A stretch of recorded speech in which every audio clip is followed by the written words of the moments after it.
we're going to call the BOE Budget Workshop meeting to order. If everybody could please stand for the flag salute. I pledge allegiance to the flag of the United States of America and to the republic for which it stands, one nation, under God, indivisible, with liberty and justice for all.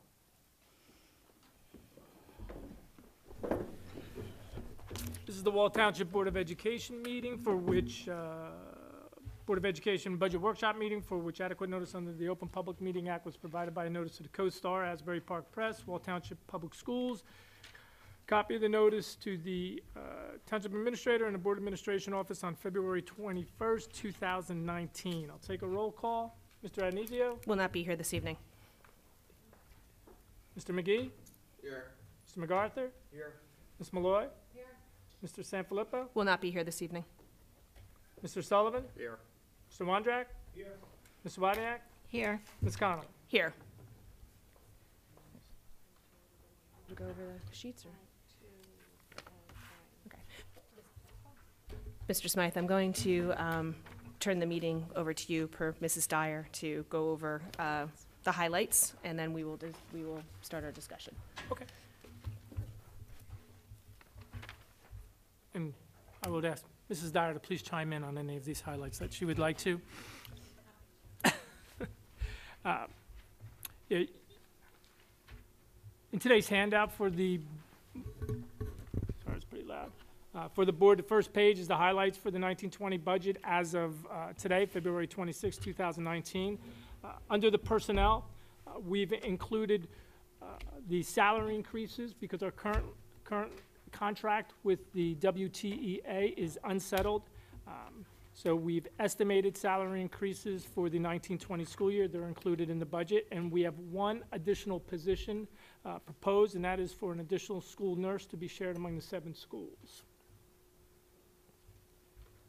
I can provide a little bit more information about the school nurse. You knew I would. Were you going to ask for more information? I was going to ask for another school nurse, yes. Where did that come from? It was in there. I believe you suggested it during a committee meeting, but it was also requested by the supervisor of nurses in consultation with all of the nurses. We have one school nurse for each location, and we've had a great deal of difficulty getting nurse substitutes. We also have difficulty covering for the nurse when the nurse takes lunch. We have students who receive medication in the middle of the day, so having a nurse that would be able to work from approximately 10 o'clock in the morning until 5 o'clock in the evening would provide us with coverage. It would also provide us with some coverage for after-school activities. And in the event of a nurse shortage, where we have more than one nurse out sick and we're not able to get a sub, we would be able to utilize that person for one of the schools. So we think it would be a good addition. We do use a contracted service when necessary in order to get coverage, but hiring our own staff member would actually be more cost-effective. Mm-hmm. Second category is technology. I will ask. Can we ask questions now or at the end? It's up to you. It's up to the president. What would you like to do? I like, thank you, Mrs. Moy. I say ask them as we go along. It makes more sense than coming back. Absolutely. Do we have a cost for this? Can you? The starting salary is budgeted at $57,000, which would be the starting salary for a certified nurse. I just want to confirm, this was reflected in the original pages that we received, yes? Correct. Okay. Everything on the highlights page is reflected in the budget detail projection report that the board has received. So technology. Second category is technology. I'll ask Superintendent Dyer to expand on the one-to-one Chromebook initiative at the high school. Sure. We did an analysis of how many Chromebooks we would need at the high school to ensure that every student would have one available in every class where the teacher might need to use a Chromebook. And we would actually have to have more Chromebooks than we have students in order to make that happen. For example, if a teacher has one class with 25 students and another section with only 18 students, you need to have 25 Chromebooks in that classroom if the students are going to be able to access the Chromebook when they come to class.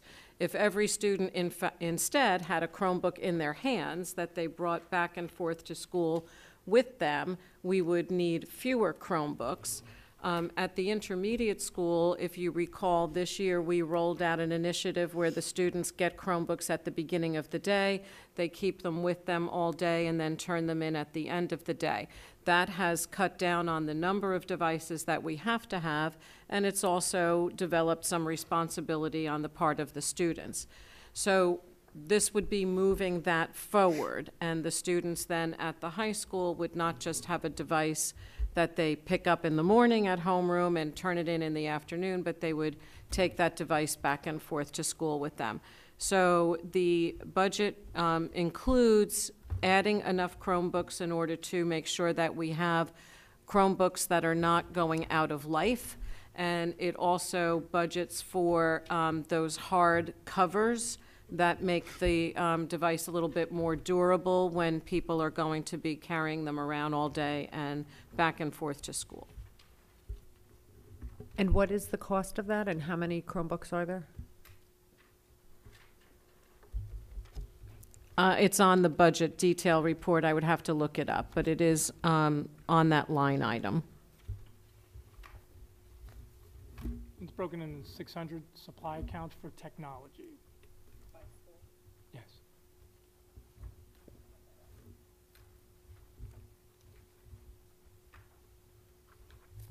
Anything else on the Chromebooks?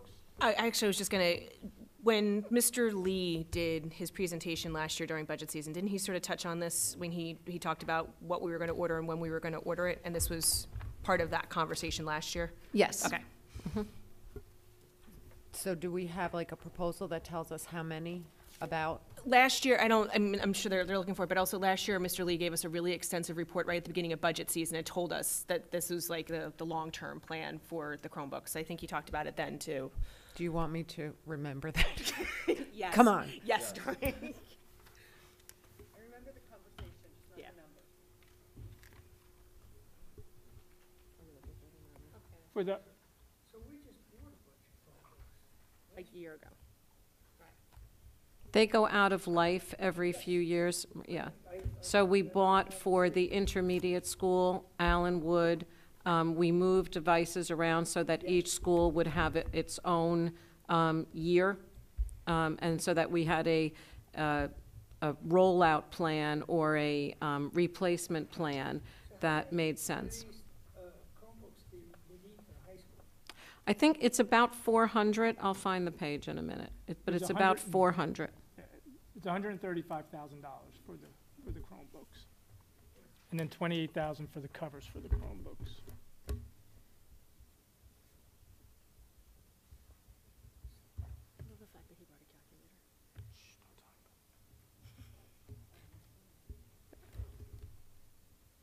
So, and I think, are they priced out at $299?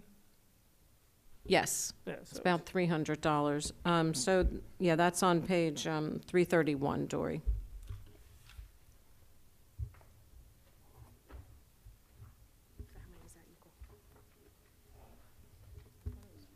about 450. 450. Okay. So that's 450, Dory.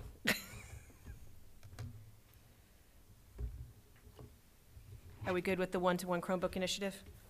Okay. Still, well, so I'm Yes. assuming that 450 though takes into account replacement as well, because, I mean, how many students do we have at the high school? Like 4 and change, and I'm assuming we already have. No, we have Twice as many as that. oh, almost 800. 1,200 students at the high school. Right. I'm thinking seniors. So it does take into consideration replacements, and it takes into consideration moving out the older devices that are going out of life.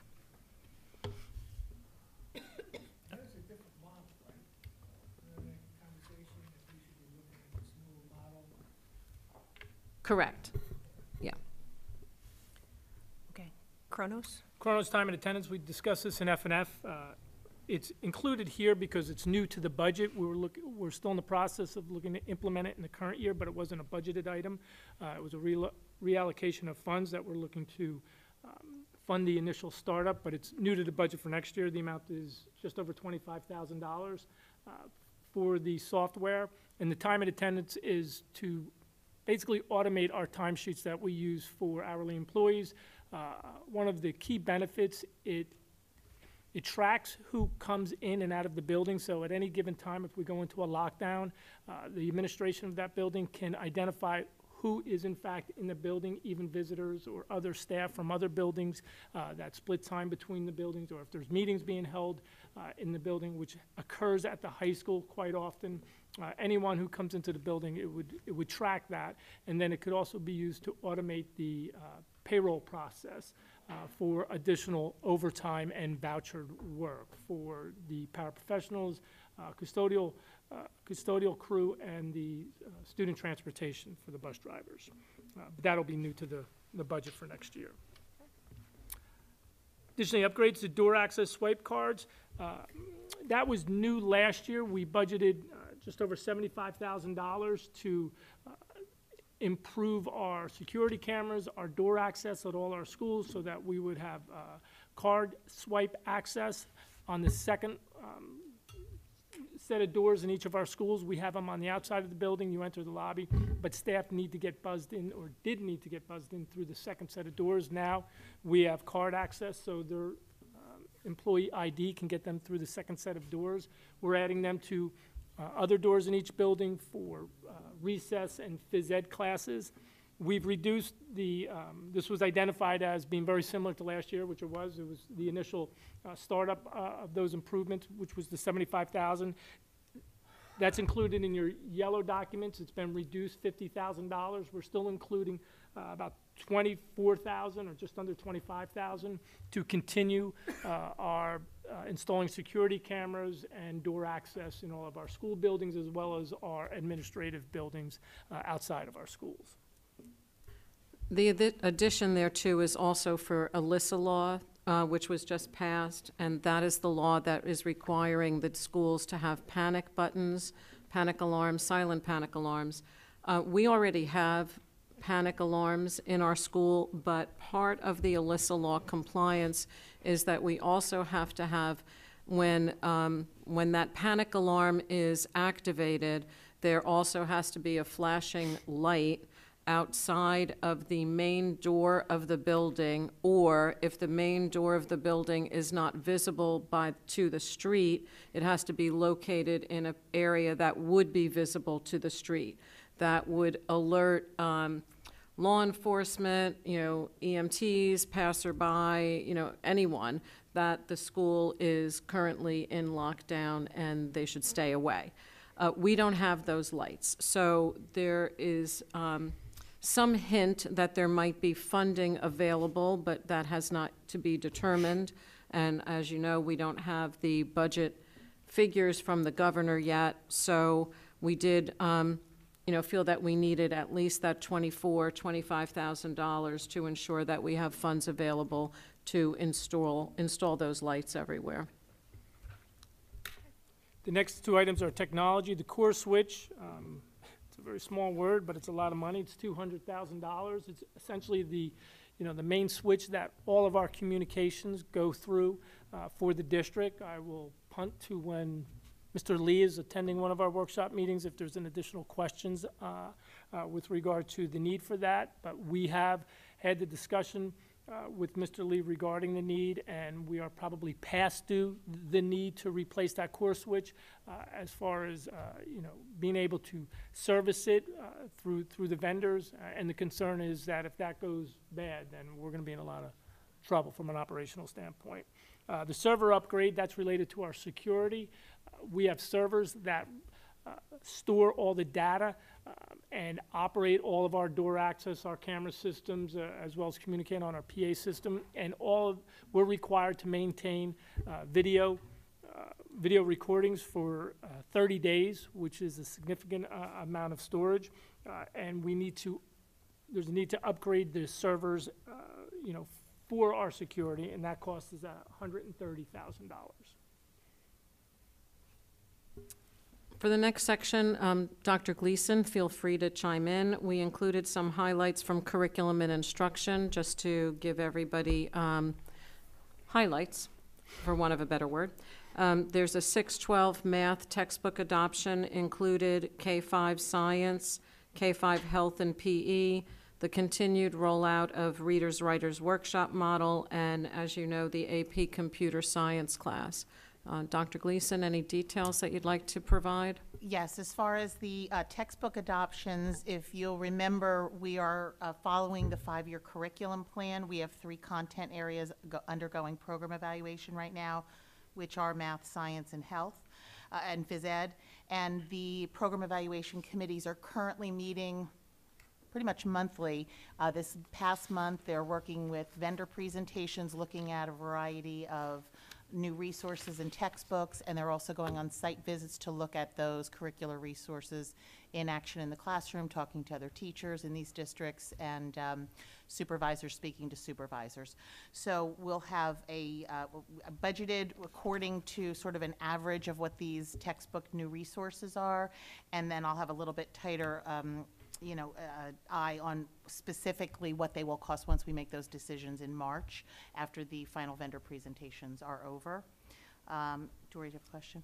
I was just wondering, this doesn't include the special ed software updates that we talked about? That's correct. I believe that Carol Duffy has that under her budget items and not under my particular C&I budget. But it is in the But budget, it is just in the- not. Yeah.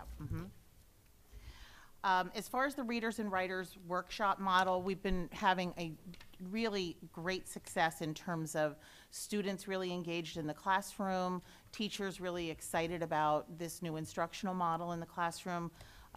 We started this as a K-2 pilot this year, as well as a small pilot at the intermediate school and a small pilot of 4 teachers at the high school. The supervisors and teachers have talked about as I said, the teachers are really embracing this model. So we'll roll out fully for K-2 in the upcoming school year, and then to begin to pilot in grades 3 to 5, and then continue that rollout at the middle school and at the high school too, where the teachers are also, as I said, finding that it's been very successful with engaging students. And then the last line item, as Mrs. Dyer said, is the AP Computer Science, and the grant which was for approximately $42,000, allows for very specific allowable uses for Chromebooks, for some of the platforms that we'll need, Code High School, summer bridge course, some curriculum writing, but we will need to include in the budget some additional items that aren't within the allowable uses of the grant, which would be salaries for the teachers. Well, and just to be clear, with regard to personnel, I didn't include AP Computer Science as a personnel item because we expect that there will be some give and take where some content areas will go down in the number of personnel required and some content areas will go up. That happens every year. We don't have those exact numbers until we have the students go through the scheduling process. But we don't anticipate that that will be an additional staff member, but there will be some movement with regard to staff. That's correct, and we're hoping that we'll be able to fill 2 sections of AP Computer Science for the 1920 school year. That's our goal.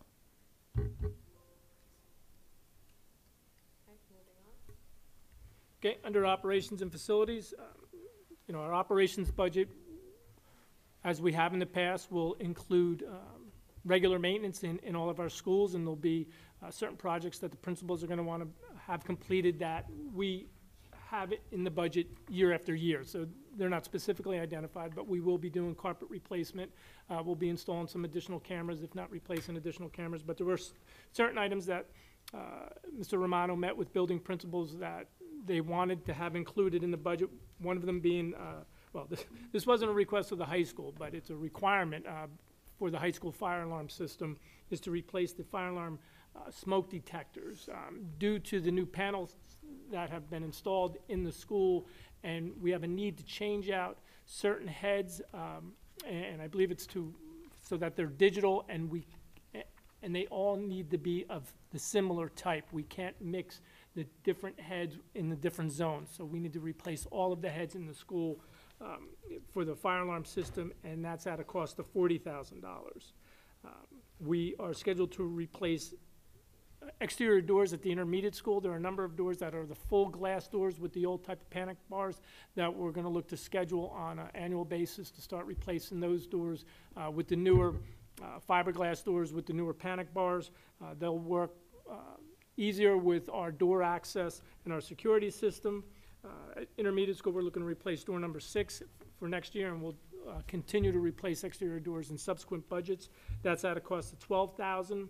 Allenwood School, if you are aware of the old exterior entrance, it is not used, but it's the one that faces the one road. That door is scheduled to be replaced in the 1920 budget. Central Elementary School, we're replacing the front door. And those are both at $12,000. Central Elementary School is $10,000 for the replacement of that door. West Belmar, we've included in the budget to paint the exterior of the old section. That's at a cost of $40,000. And on the back side of the primary school, yes, $40,000. Prep and paint. The primary school, the backside that faces the playground, we've had significant deterioration of the masonry. We have had the roof replaced in the past, but we need to refinish the exterior masonry for that building, and the estimate we currently have is just under $55,000, so we've included that in the budget as well. Additionally, the next 3 items, they have to do with the long-range facility plan and the capital improvements or the capital projects in the budget. What I've included at this point is $500,000 for construction costs for projects and $100,000 for the professional design and contingency fees for those projects without necessarily identifying those projects.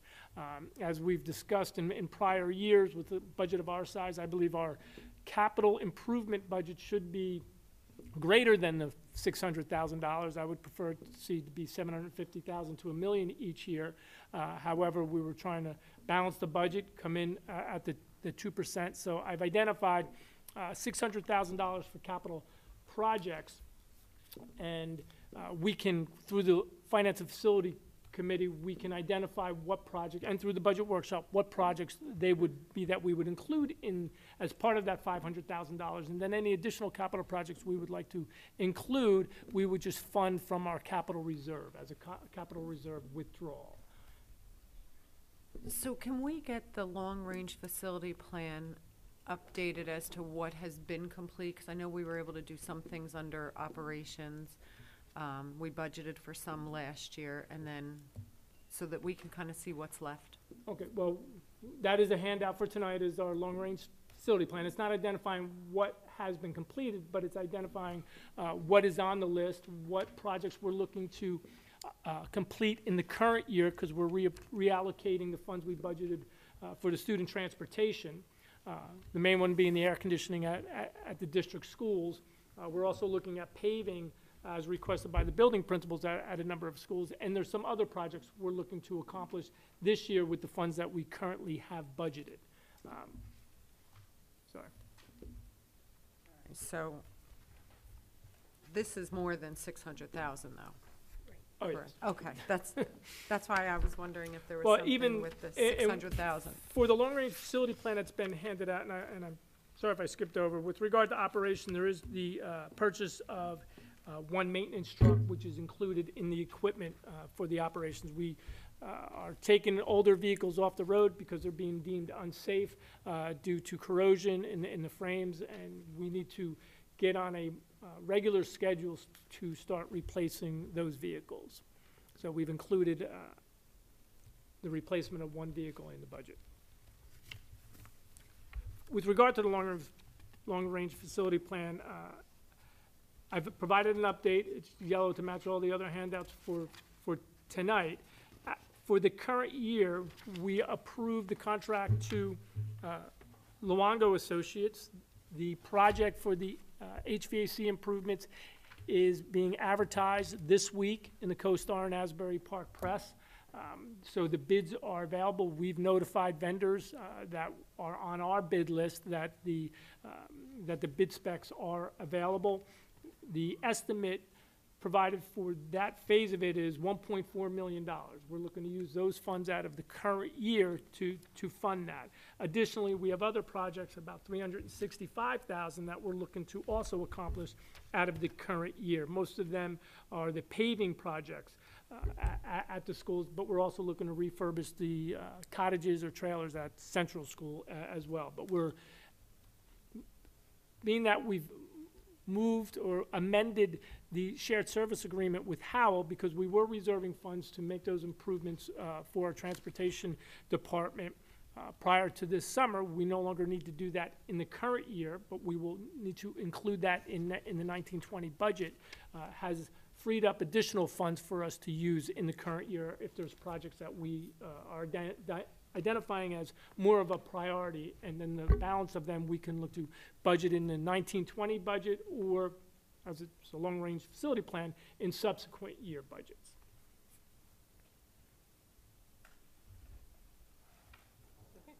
Any questions on the long-range facility plan, or?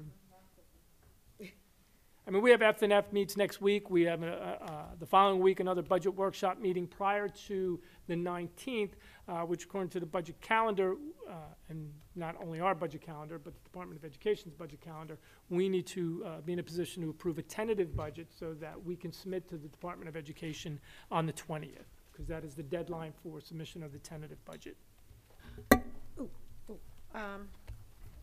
Do we have it anywhere budgeted to replace or install some more of these filtered water fountains that you can fill bottles with?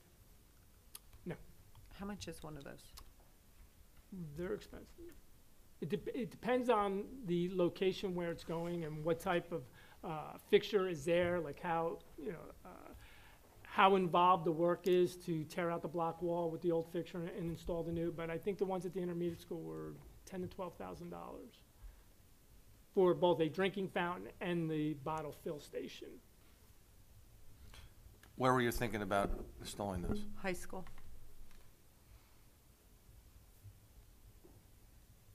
So the trailers, didn't we do something to them this year?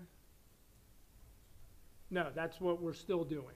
We've done some work, but with regard to refurbishing some of the area where we've had water damage and re-siding it on a more permanent basis or to better protect it, that has not been done. And we wouldn't be able to do that without a longer window when students are in session. But we have done some things to improve the drainage around it.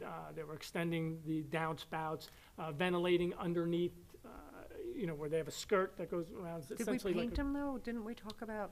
Well, during the summer, that wasn't part of the improvements or part of this project. During the summer, as part of our maintenance, any area that we identify as that has rotted or any deterioration, we have cut out. And at the time that it was discussed, we had done that. There was some of the wood exterior siding had been replaced, but it had not yet been painted.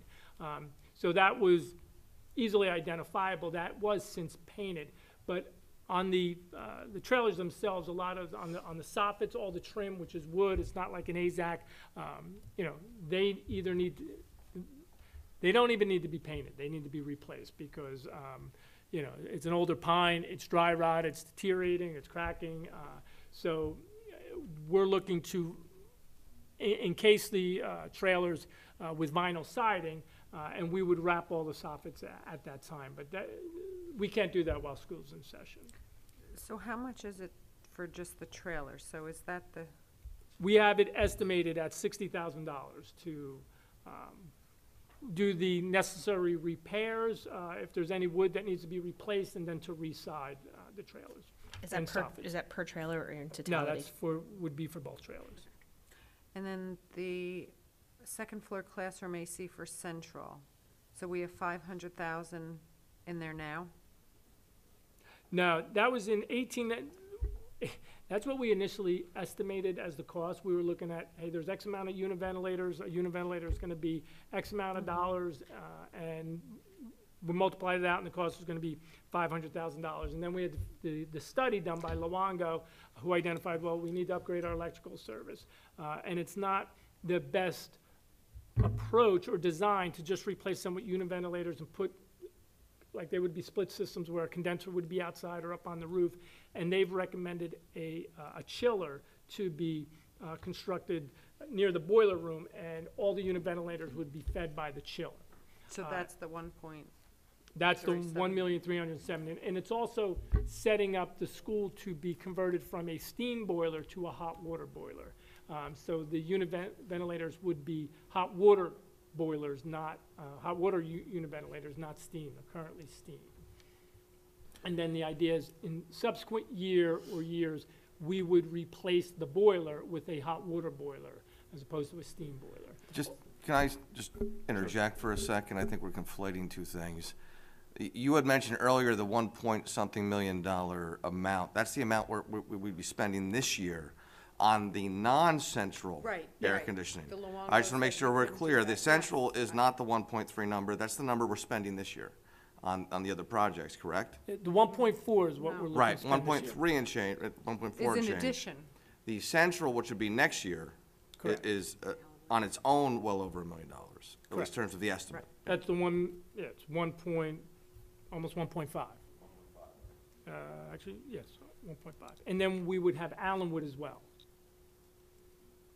The Allenwood and Central HVAC improvements together is $2.7 million. Damn. And the work we're doing this year, which is out to bid now, is $1.4 million. That's to do 4 unit ventilators at Allenwood School. That's estimated at $183,000. Old Mill, it's $448,000 to do the unair conditioned rooms on the second floor, replacing those unit ventilators. At West Belmar, it's doing I think it's not the tower, but it's the middle floor for air conditioning, because I think everything else is air conditioned. And going down by the kindergarten wing, any rooms that are not air conditioned there, that's estimated at $267,000. And then the high school is C wing, the classrooms that are unair conditioned in C wing, which is most of them, in the older section, is $543,000. And that was based on Luongo's analysis. And I know not all of us had the benefit of being there for the presentation he did, but he was with FNF, I mean, at least an hour, I think, and the presentation he did, it made us, I think, all understand, probably over-understand why this cost so much, why it was necessary to do it the way that he was doing it, and why certain things couldn't be done more cheaply or more in pieces and stuff like that. So it's a lot of money, but at the same time, I think he at least gave the FNF committee confidence that this was the right way to do it, so. And the way it was broken up was for the timing, because we would not be able to complete the central school work and the Allenwood school work by September with the time frame we have. We had the special meeting in order to award the contract, the design work to Luongo, but even with that special meeting, they would not be able to get the equipment, and the contractor would not be able to get the work for those 2 schools. However, all the other work is basically replacing of unit ventilators, which by expediting this process and getting it out to bid, they're pretty confident that we're going to, more than pretty confident, they're confident that we're going to have those unit ventilators on site by the summer so that we can have those projects completed by September. And one of the positives that potentially could come out of doing central school next year is we could tie in, I think you alluded to this, the boiler issues and repairs that are required, which of course may cost more money, but the way it was explained by Luongo was that that would in fact probably be the best time to do it from a cost and from a construction standpoint.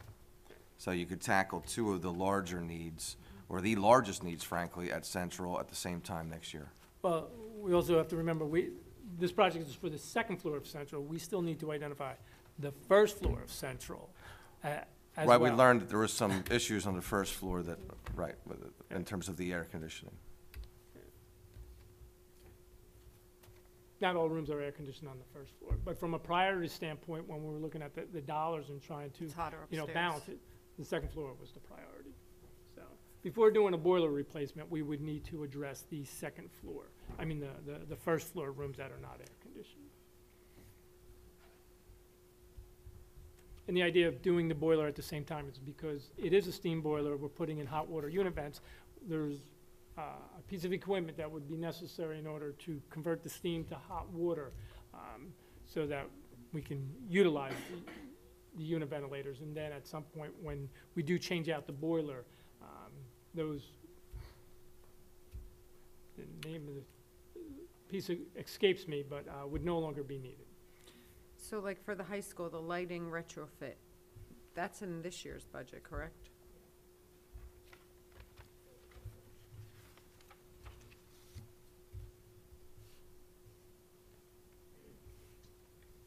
No.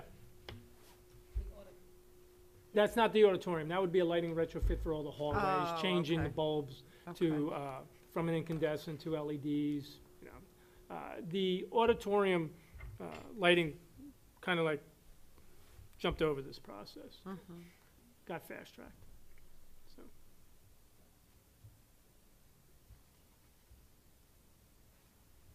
Okay. But we have F and F on Monday. We can identify, you know, we'll continue to expand on these projects and identify ones we would like to include in the 1920 budget. Another question. Locker replacement, A and C wing. What kind of lockers are we looking at? The same that's there? Yes. Or, I mean, what we were looking to include in the budget is repairing them. But, you know, we're gonna piecemeal those repairs at this point. But a full-scale replacement would be a significant cost. and they have the skinny tall ones, right? Yes. Could we look at doing the chubby shorter ones? Only because I know a lot of the kids are walking around with all of their stuff because they have gym stuff, they have sports stuff. It doesn't, you know, the backpack doesn't even fit in there. And I was just at a few other schools, and it was interesting to see one of them had shorter, wider lockers, so there were two instead of two next to each other. I just thought that's a lot of wasted space in there. Yeah, if they fit in the available space, they'll have to look at that when they begin to, you know, get estimates and cost it out.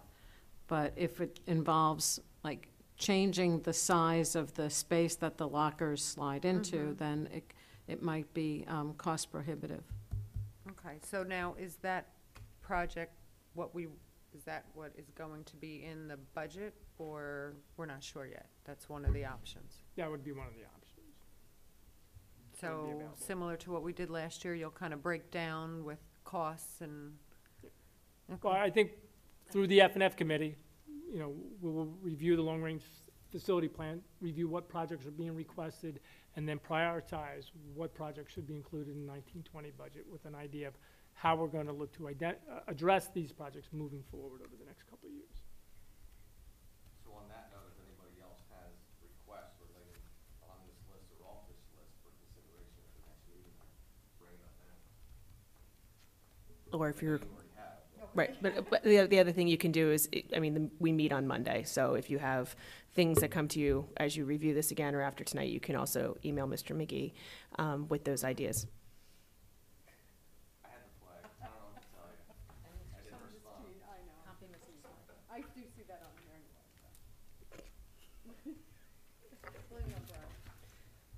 I did respond. I don't know. Ah, Everything's your fault. but it is on there. So the other highlights, Mr. Smythe, is that the budget currently that is presented to the board is balanced. It's within the 2% tax levy. There's no request for use of banked cap. We don't anticipate having any health benefits waivers because we have the emergency reserve. And anything else?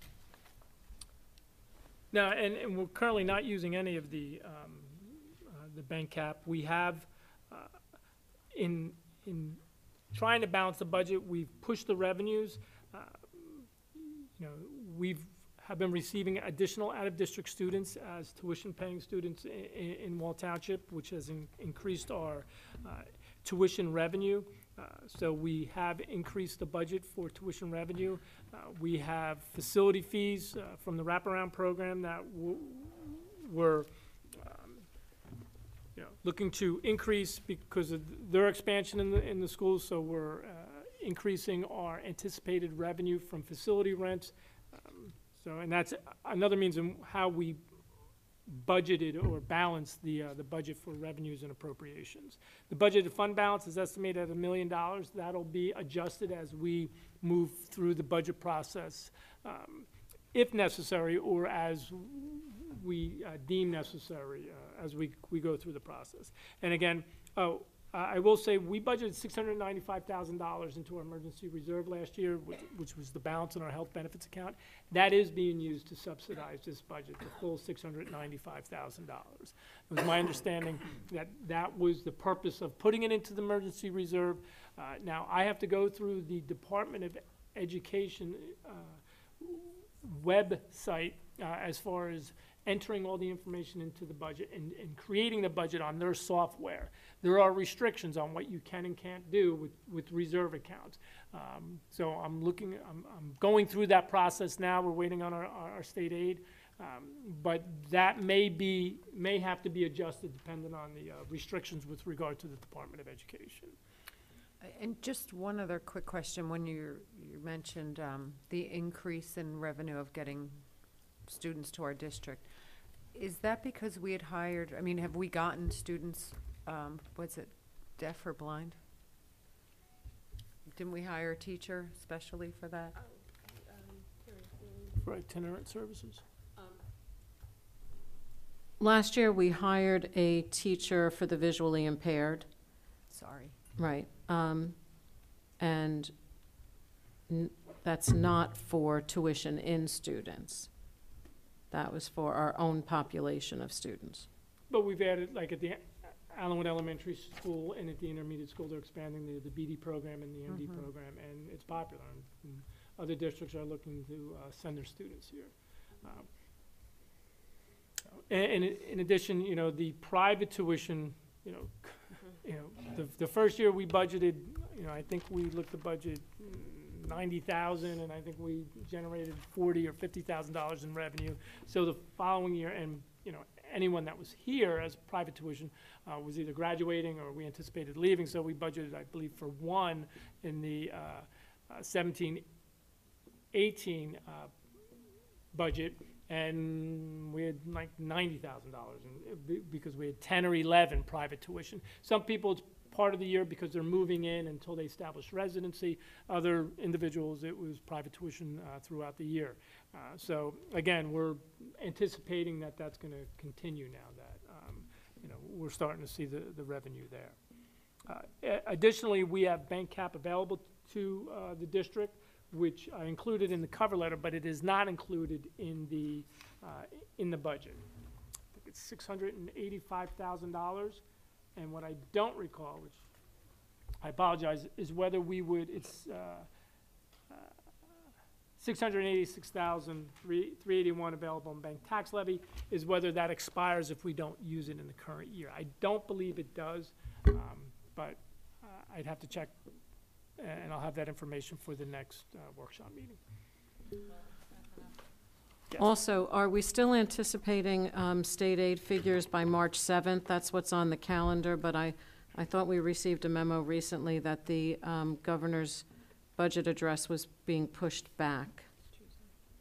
It's But Tuesday, the 7th, that's the new I date? pushed, that date was revised from the original date because of that announcement. Okay. The governor's address was pushed back. But we're anticipating flat state aid, or we're hoping for Yes. flat state aid. This budget is based on flat state aid. Okay.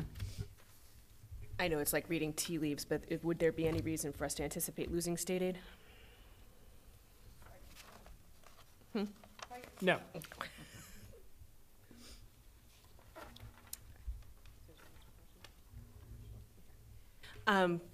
With regards to the rest of the pages that we have, does anybody have any questions that they would like to ask at this time with regards to the materials that are in here, or any other questions that may have come up as you went through your budget pages? No. And with regard to the calendar, today's the 26th, it's our budget workshop. We have F&F committee next Monday, which is the 4th. State aid notices, we should have state aid by the 7th. We have another workshop on March 12th, and our Board of Ed business meeting on the 19th, where we'll be asking to approve a tentative budget because as I said earlier, we have to submit to the Department of Education by March 20th. Last call for questions. Mr. McGee? Yes, real quick, this is just on the athletics budget. Why do we have an assistant golf coach? And I say this as somebody that played golf in high school here at Wall as well as golf in college, but that struck me, it kind of jumped off the page at me. Is that something that the It's athletic? based on the number of students that are currently involved, and so Mr. Radu asked to, I can pull up the email for him with the justification, but he provided justification for why he would need to add a second coach, given the number of participants. But the golf team is limited to a certain number of players, correct? I mean, it's not unlimited. You have to make the golf team. Right, but we also have like a junior varsity and a varsity. There's a JV golf team now? I believe so. If there's enough Right, if interest, there's there enough would be. interest. If you look on page 392,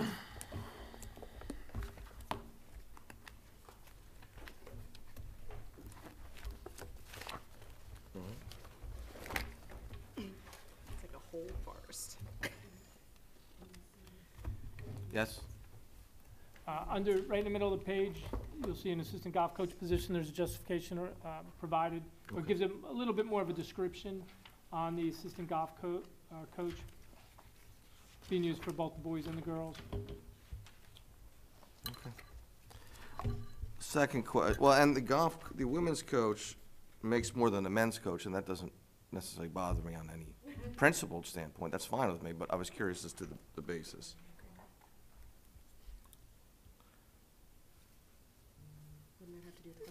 If she was, I would have to look at it, but it would sound like the women's coach was grandfathered when the collective bargaining agreement was revised. Anyone who was at a higher salary remains at that salary until they no longer serve in that capacity. So that would probably answer the question about the football coach as well, Yes. versus other head coaches. Okay, thank you. Or that's just what's in the collective bargaining agreement, because with regard to the football coach. No, I get it. A lot of it's governed by the CBA. I get that. I just jumped off the page. Mrs. Moy? Go ahead. It says here, this is a WTEA negotiated salary position that was filled for many years, so, we don't pay them a salary, we pay a stipend, It's a correct? stipend. Stipend. Okay.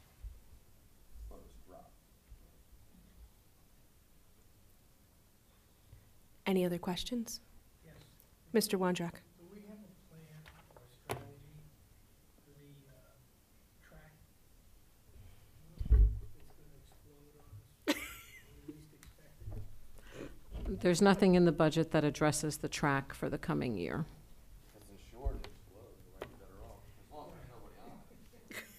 What about, didn't Manasquan just put a brand-new football field with a track around it? There's no track around it. They have a short track on one side, just on the visitor's side. I know so nothing about they track, don't- it looked like yeah. a track. They actually lease facilities from Point Pleasant for a track. And I believe it's turf field, but it's striped as a track. It's not a running track material, it's just part of the turf. What about Point Pleasant?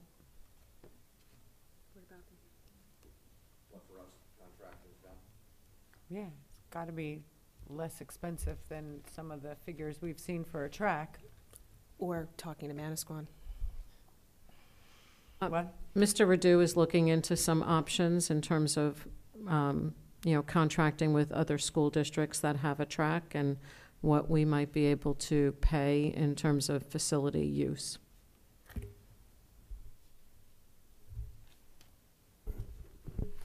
So the answer to the question, we're not any closer. Right now. Right now, but we're working on it. In terms of athletics as well, do we know, I know we've bantered this about in F&F and other meetings, but the whole idea of a multi-purpose synthetic field. I guess the question is, Do we know what we pay for maintenance in terms of an annual basis on the various grass fields for soccer, lacrosse, and football?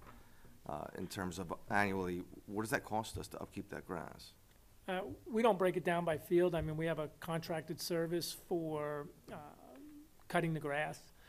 We contract out the application of fertilizers, and certain work we do in-house, the line striping and field markouts we do in-house. But the contracted services for lawn cutting and for fertilization is district-wide. It covers everything, right? I saw the supplies itemized part of the budget, but I couldn't, of course, separate that out and figure that out. Yeah, and we don't track it that way. I mean, we could, but again, it would just be an estimate, and it would be construed to be serving a purpose of, do you want it to save money having a turf field or not save money having a turf field? I think it would be argued either way. The current football field will need to be recrowned, though, and it is going to need, some significant work over the summer, either this summer or next summer. And so Mr. Radu had included that in some of his long-range plans, for the Facilities Committee to consider. So we'll have that for you on Monday night. That's coming Monday? Mhm. Yeah, as part of our facility evaluation, and that we have discussed in prior FNF, that we were gonna have the athletic programs. Yes.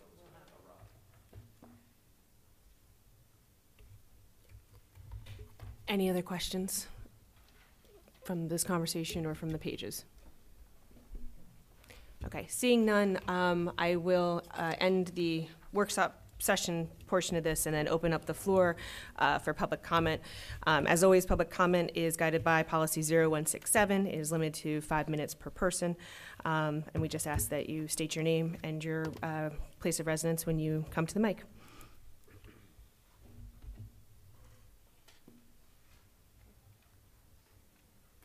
Okay, seeing no public comment, I'll end the public comment session of the meeting.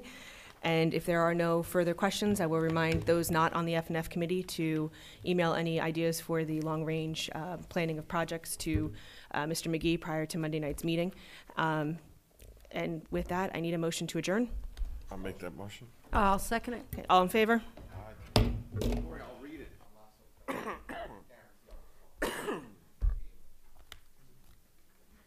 Please also copy Mr. Smythe if you have stuff for FNF, okay? So we don't forget. Thank you.